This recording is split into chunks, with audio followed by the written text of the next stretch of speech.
Okay, so for our week 15 code discussion, here's what you need to do. Is take your week 12 private repo, which is your carbon footprint. Okay, so that's the last time we worked on it was in the private in week 12. Right, so copy it into your week 15 in your public repo. So now with what we've learned about higher order functions, do the following. Okay, you can either create a new module or write a new function to calculate average footprint score.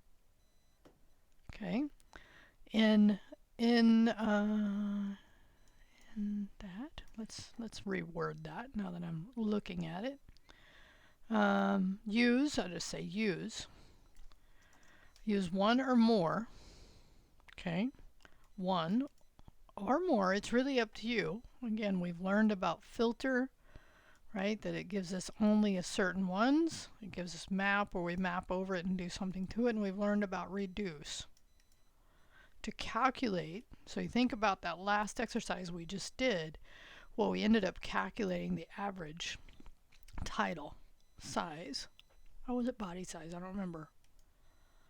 Okay. So, and then determine how you would add the average into the table.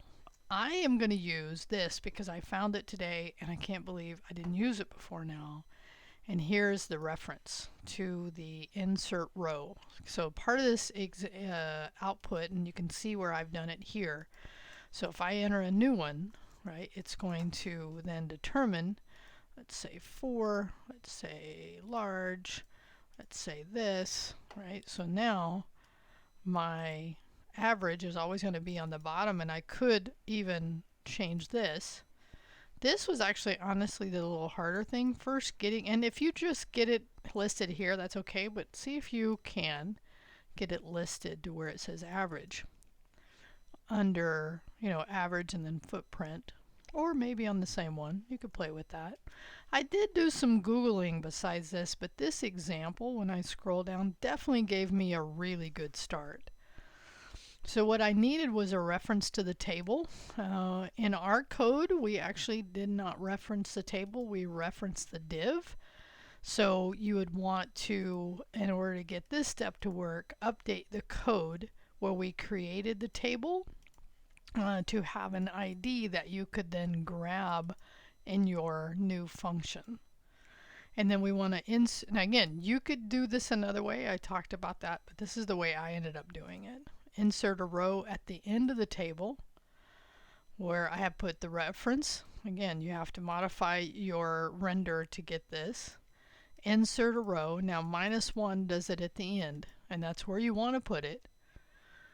There is other ways you could do this. And then insert a cell. Now this only puts one cell. I ended up using this concept, doing multiples, but and now I could have done a loop, but I ended up just writing multiple lines to create multiple cells.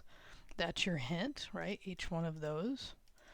And then what I did here is then I created new text, because now I'm going to create the text node. So this is where I would give the label. So this is where I've created this and then this in 2 different lines.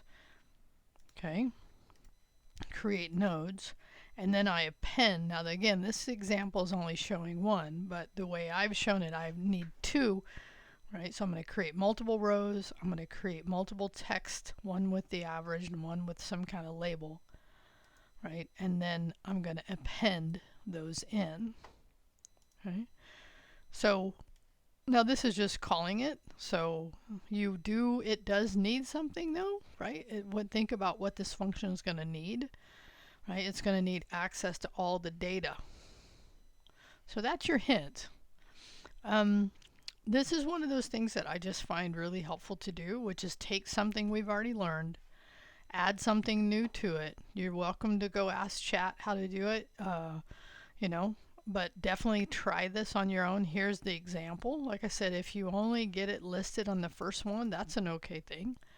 If you want to try an alternative approach, that's an okay thing, because I definitely, as I was thinking about this, see another way to do it. To me, it'd be harder though, right? And determine how you want to add the average into the table. This is what I just went over. As long as it displays inside the table, you can use an alternative approach. Okay. So again, I've showed you the output, what it needs to look like. I've given you some hints, given you this example, which is a really good one to get started with. It's not exactly what you're going to need, but I think it should give you most of what you would need. And then your function, you can either figure out where you want to write your function. You could either create a module, that's what I said in here, or you could write a function. The question would be, where would you write that function? That's part of what I want you to figure out. Okay, I'll talk to you later. I will have the solution, but give it a try. Oh, I do need to put the commit so that you do the commit before you've looked at other people's code. Okay.